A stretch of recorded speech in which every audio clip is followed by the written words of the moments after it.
और 1 2 3 अपने आप ही एक के नीचे एक आ गए। इसको भी अब हमें क्या करना है, इनकी भी स्टाइलिंग करनी है और एक रो के अंदर उसको लेके आना है। तो अब आते हैं नीचे, यानी कि कंटेनर। कंटेनर के अंदर जितने भी ये डिव टैग्स हैं, कंटेनर के अंदर असाइड है, तो ये टैग का नाम है। और कंटेनर के अंदर एक और है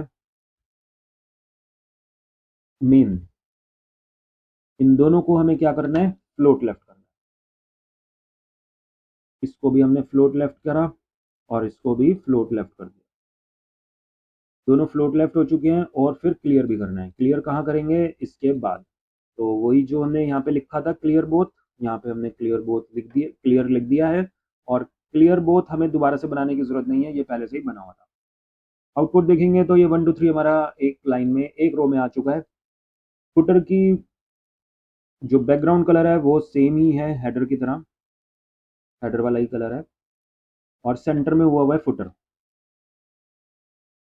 फुटर को मैंने सेम वही कलर कर दिया जो हमने हेडर में दिया था, या ऐसा करते हैं, इससे थोड़ा सा डार्क कर लेते हैं। यहाँ से आते हैं और इससे थोड़ा सा डार्क कर लेते हैं।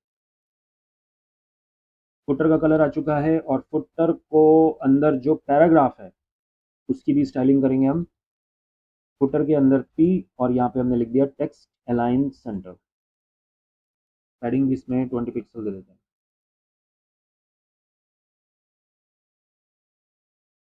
ज़्यादा लग रही है मेरे को, तो मैंने 10।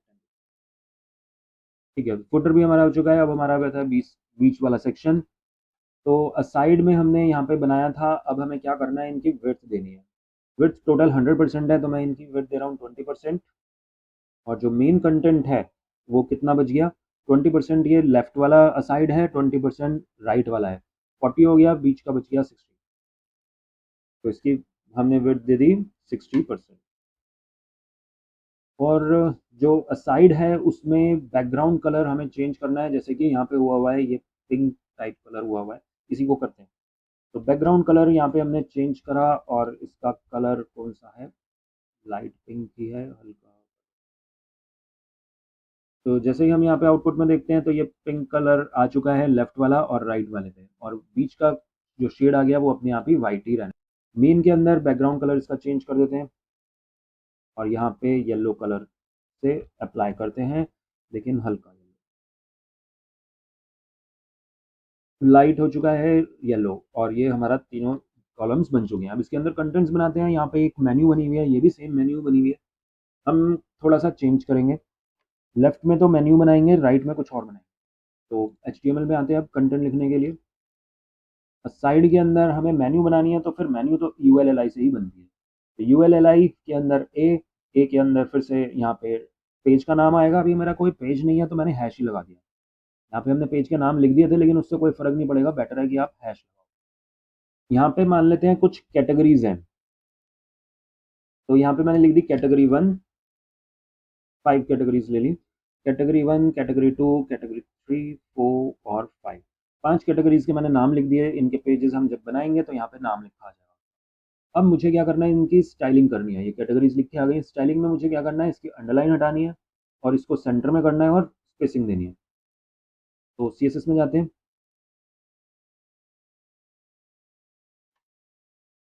साइड के अंदर UL है, UL के अंदर LI है, उसके अंदर A है, और A की स्टाइलिंग हमें करनी है text decoration none. Text decoration none, हमें जितनी भी ए हैं उन सबका ही हटाना होता है। तो मैं सबका ही हटाने के लिए क्या कर रहा हूँ, सिंपल ए लिख रहा हूँ, ए और टेक्स्ट डेकोरेशन नन। जितना भी एंकर टैग हैं उन सब का टेक्स्ट डेकोरेशन अपने आप ही नन हो चुका है। इसका जो टेक्स्ट का कलर है वो मुझे ब्लैक करना है और स्पेसिंग देनी है, सेंटर करना है। तो सेंटर करने के लिए मैंने क्या करा, असाइड में ही लिख दिया टेक्स्ट अलाइन सेंटर। और स्पेसिंग हम दे रहे हैं LI की। पैडिंग 10 पिक्सल आ चुका है।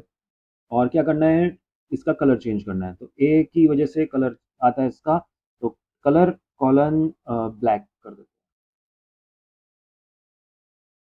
साइड की कोडिंग बन चुकी है, इस पे होवर करेंगे तो वो चेंज हो स्टाइलिंग, तो वो तुम कर ही चुके हो।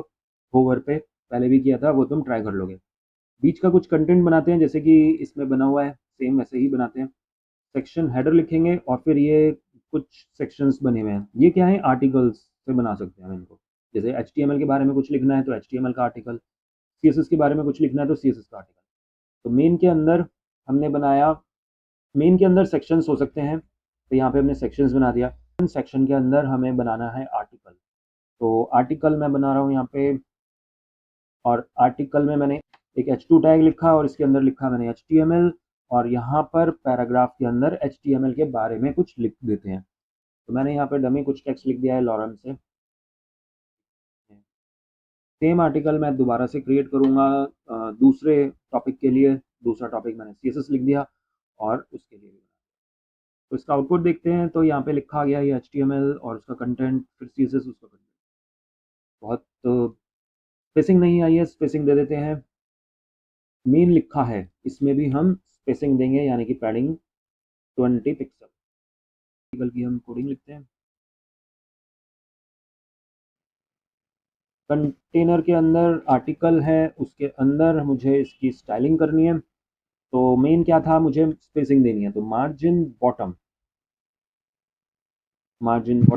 25 मेरे ख्याल ठीक होगी। तो 25 पिक्सल हमने यहाँ पे देखा, तो 25 पिक्सल का यहाँ से गैप आ गया है। ये जो लाइंस हैं, ये इनके बीच में गैप नहीं है, तो वो नॉर्मली हम बॉडी में ही देते हैं। बॉडी में लिखेंगे लाइन हाइट और यहाँ पे 1.5 EM। इससे क्या होगा कि लाइनों के बीच में गैप आ चुका है। कम लग रहा है तो थोड़ा सा 1.6 के आसपास एक स्टैंडर्ड साइज होता है। ठीक है, इतना बहुत है। अब ये जो हेडिंग है, इसके बीच में, इसके बाद भी हमें मार्जिन चाहिए। तो यहाँ पे मैं जितने भी H2 टैग है, उसमें मार्जिन नीचे की तरफ, यानी कि बॉटम में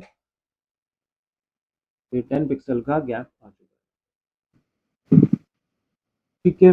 और जितने भी पैराग्राफ हैं, उनकी भी हम स्टाइलिंग करते हैं। डिफ़ॉल्ट एक टेक्स्ट अलाइन जस्टिफाई, जिससे कि वो एकदम स्ट्रेट लेवल पे आ जाए। लेटर स्पेसिंग भी लिख सकते हैं। लेटर स्पेसिंग क्या होती है, तो यहाँ पे हमने लेटर स्पेसिंग दे दी है 0.8 पिक्सल, और यहाँ पे थोड़े से करेक्टर्स के बीच में स्पेसिंग भी आ चुकी है। तो ये मेरे ख्याल अब हमारा बढ़िया बन चुका है। अब हमें ये नहीं पता चल रहा कि ये आर्टिकल है, ये दूसरा आर्टिकल है, कुछ अलग से कुछ बनाना है। तो ऐसा करते हैं, आर्टिकल पे एक स्टाइलिंग करते हैं। तो कंटेनर है, उसके अंदर आर्टिकल, और उस पे या तो आप आर्टिकल का एक बॉर्डर बना दो या अलग अलग कुछ सेक्शन बनाओ, लेकिन मैं इसमें ऐसा करता हूँ, होवर कर देता हूँ। और होवर पे मैं इसका दे रहा हूँ बॉक्स शेडो। बॉक्स शेडो में मैंने लिखा है यहाँ पे 2 पिक्सल। बॉक्स शेडो शायद हमने पढ़ा नहीं था, लेकिन ये शेडो के लिए होता है। 2 पिक्सल, 2 पिक्सल, 5 पिक्सल और एक कलर। तो जैसे ही हम होवर रख रहे हैं, तो एक बॉर्डर बन के इस तरह से वो शो कर रहा है, लेकिन बॉर्डर जो बन रहा है, ये शेडो बन रही है, उसके बीच में कोई गैप नहीं आ रहा। तो हमें आर्टिकल में भी पैडिंग देनी होगी। पैडिंग 10 पिक्सल, 10 पिक्सल का सफिशियंट है। तो जब हम यहाँ पे रखेंगे, तो ये इस तरह से एक इफेक्ट के साथ शो करता है कि ये हमारा पता चल रहा है, ये एक सेक्शन है, ये दूसरा सेक्शन है। ये है राइट, फिर है बॉटम, फिर है ब्लर, फिर है कलर। और सर यहाँ पे जो जो एक्सरसाइज है उसमें HTML के अंदर एक और बॉक्स है, सर ये कैसे बना है? ऐसा करते हैं, ये बॉक्स शेडो जो लिखा है ना मैंने, ये होवर पे लिख दिया ना, होवर पे हटा दो, ये इस पे ही लगा दो। तो इस पे क्या होगा, ये ऐसा दिखेगा, ऐसे ही तो था उसमें। और इसका बैकग्राउंड कलर अच्छा। चेंज है।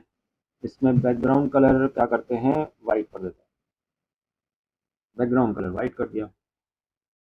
ठीक है, राइट साइड में ऐसा कुछ करते हैं, नोटिस बोर्ड लगाते हैं, जैसे हमने पढ़ा भी था, मार्क्यू टैग यूज़ किया था। तो इसके अंदर हम यहाँ पे एक डिव बना सकते हैं। ऐसा नहीं है कि आर्टिकल के अंदर डिव नहीं आ सकता, डिव आ सकता है, लेकिन ये असाइड के अंदर हमने डिव बनाया है।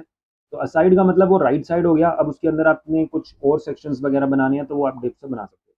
तो डिव के अंदर मैंने यहाँ पे कुछ लिखा पैराग्राफ, और यहाँ पे मैंने अ, जैसे कुछ नोटिस बोर्ड पे सर्कुलर्स कुछ हो रहे हैं, नोटिस न्यूज़ आ रही है कुछ, तो यहाँ पे मैंने लिख दिया नोटिस न्यूज़ 1 इस तरह से, और कुछ बड़ा भी हो सकता है। इतना कुछ कंटेंट लिख देते हैं यहाँ पे। सेकंड में मैंने इतना कुछ लिखा, इसी को क्या करते हैं, रिपीट कर देते हैं, इतना बहुत है। और देखते हैं इसका आउटपुट। तो ये यहाँ पे कुछ आ गया है, और यहाँ पे अब हमें क्या करना है, इसका स्पेसिंग देनी है। साइड का स्पेसिंग हमने दिया हुआ था, ऊपर नहीं दिया। ठीक है, तो इसकी पैडिंग भी दे देते हैं। तो पैडिंग मैंने इसका दिया 20 पिक्सल, और देख रहे हैं तो इसमें दिखा रहा है बुलेट्स, हमने इसको ऑफ नहीं की थी, और यहाँ पे ये स्पेसिंग आ चुकी है। तो वो बुलेट्स ऑफ नहीं हुई थी, जो एल आई है list style none, list style none से वो जो बुलेट्स थी वो हट गई हैं, और ये भी हमारा आ चुका है। अब इसके बीच में हमें थोड़ा सा गैप देना है। तो इसका जो टैग है वो क्या था, साइड के अंदर डिव है, डिव की मैंने क्लास बनाई नोटिस के नाम से, नोटिस बोर्ड, नोटिस बोर्ड के नाम से। और इस नोटिस बोर्ड को यहाँ पे हम स्टाइलिंग दे देते हैं फुटर से पहले। कंटेनर के अंदर असाइड है, असाइड के अंदर नोटिस बोर्ड है, और इसमें जो पैराग्राफ है, नोटिस बोर्ड के अंदर पैराग्राफ है। उसके बाद हमें क्या करना है, मार्जिन देना है, मार्जिन बॉटम 15 पिक्सल। तो ये स्पेसिंग के साथ भी आ चुका है। और अब मुझे क्या करना है, इसको स्क्रॉल करता हुआ नजर आए ये, जैसे कि हमने किया था मार्क्यू के साथ। तो इस पूरे को ही करना है, तो मैं यहाँ पे लिख देता हूँ मार्क्यू टैग, मार्क्यू। और मार्क्यू जो क्लोज होगा वो होगा बिल्कुल लास्ट में, यानी कि यहाँ पे। और ये सब इसके अंदर है। डायरेक्शन इसमें अपने आप टैग लिखा गया, लेकिन मुझे करना है इसको अप। तो जैसे हम देख रहे हैं, तो ये न्यूज़ हमारी ऐसे चलती हुई नज़र आ रही है, और चलती हुई नज़र आएंगी बस ये।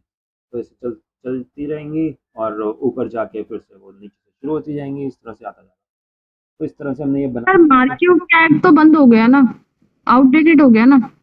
तो फिर इसको मूव करेंगे हम जावास्क्रिप्ट में, क्योंकि इन सीएसएस में थोड़े ऑप्शंस हैं जिससे कि हम उसको स्क्रॉल कर सकते हैं। तो वो बनाना पड़ेगा, रेडीमेड तो नहीं है। तो हम ट्राई करके देखेंगे CSS3 में कि कैसे हम उसको मूव कर सकते हैं, वरना फिर जावास्क्रिप्ट में ही है। फिर क्या है, तो अभी के लिए मार्क्यू ऐसा ही रख देते हैं। लेकिन हाँ, मार्क्यू टैग आउटडेटेड हो चुका है, तो इसका हम ऑल्टरनेटिव आगे ढूंढेंगे कि कैसे इसका और दूसरा ऑप्शन है। तो अभी मैं एक काम और कर रहा हूँ इसमें, जो मुझे कमी लग रही है वो ये है कि ये जो पिंक वाला टैग है ये पूरा नज़र नहीं आ रहा है यहाँ तक। तो इसके लिए कोई ऑप्शन यही है कि इसकी हाइट बढ़ाओ। ये जो असाइड है, जो साइड में है, इसकी हाइट बढ़ानी होगी। तो असाइड की हाइट अब हम कितनी बढ़ाएं, क्योंकि क्या होगा, ये वाला जो कंटेंट बढ़ता जाएगा तो इसकी हाइट भी बढ़ानी होगी, तो वो थोड़ा सा एक अच्छा ऑप्शन नहीं है। तो उससे बेटर ऑप्शन ये है कि जो असाइड की हमने बैकग्राउंड कलर दिया है, यही बैकग्राउंड कलर मैं बॉडी में भी दे देता हूँ। ओके, सेमी कॉलर नहीं लगाया। तो यहाँ पे हमने ये बैकग्राउंड कलर दे दिया, तो इससे क्या हुआ कि ये पूरा का पूरा ही जो वाइट एरिया था वो भी अब पिंक में कन्वर्ट हो चुका है। तो ऐसा लग रहा है कि ये इतना बड़ा है, लेकिन ये इतना बड़ा नहीं है, यहीं तक ही है। और ये हमारा बॉडी का सेक्शन है। यहाँ अगर मैं बॉडी में नहीं लिख रहा बैकग्राउंड कलर, तो हमने एक कंटेनर बनाया हुआ है। कंटेनर हमने बनाया नहीं है, तो यहाँ पे हम लिख देते हैं कंटेनर, और यहाँ पे लिख देते हैं बैकग्राउंड कलर। जैसे हम देखेंगे तब भी वो आ रहा है। तो बॉडी की पूरी पेज की जरूरत नहीं थी, कंटेनर में भी कर दिया, क्योंकि ये यहाँ से जो शुरू हो रहा था वो कंटेनर ही है। तो कंटेनर की वजह से भी ये आ चुका है। ऐसे भी दे सकते हो तुम, यही वाला इतना ही ट्राई करके देखो। ये वाला सेम ऐसे ही लेआउट कुछ बनाना, इसमें और वेरिएशंस तुम्हें अगर करना है, कुछ तुम्हें जैसे अच्छा लग रहा है, जैसे कि मैंने इसको देखा था, और इसमें लेफ्ट और राइट दोनों सेम सेम थे, लेकिन मैंने राइट वाले में थोड़ा सा वेरिएशन करा, और इसका मैंने बॉर्डर नहीं लगाया, बॉर्डर वाला थोड़ा सा और अट्रैक्टिव लगता है। ऐसे ये होवर पे स्टाइलिंग हुई हुई है, तो इस तरह की इस पे भी होवर पे थोड़ा सा कलर चेंज हुआ है। तो तुम जो बनाओगे, थोड़ा सा वेरिएशंस अपनी तरफ से भी कोशिश करके देखना, कुछ ट्राई करो। जैसे कि जब हम ये बनाते हैं, इसका जो बनाया हमने, इसका बॉर्डर रेडियस देते हैं तो थोड़े से कॉर्नर और अच्छे हो जाते हैं। ये क्या था, ये जो आर्टिकल था, आर्टिकल में हम अगर लिखते हैं बॉर्डर रेडियस 10 पिक्सल, तो इससे क्या होगा, उसके जो कॉर्नर्स हैं थोड़े से राउंड हो जाएंगे, तो थोड़ा सा बेटर लगता है इसको। तो इस तरह से तुम अपना भी आइडिया कुछ लगाना, इस पर इम्प्लीमेंट करना, और कुछ इस तरह से बना के देखना। Okay sir.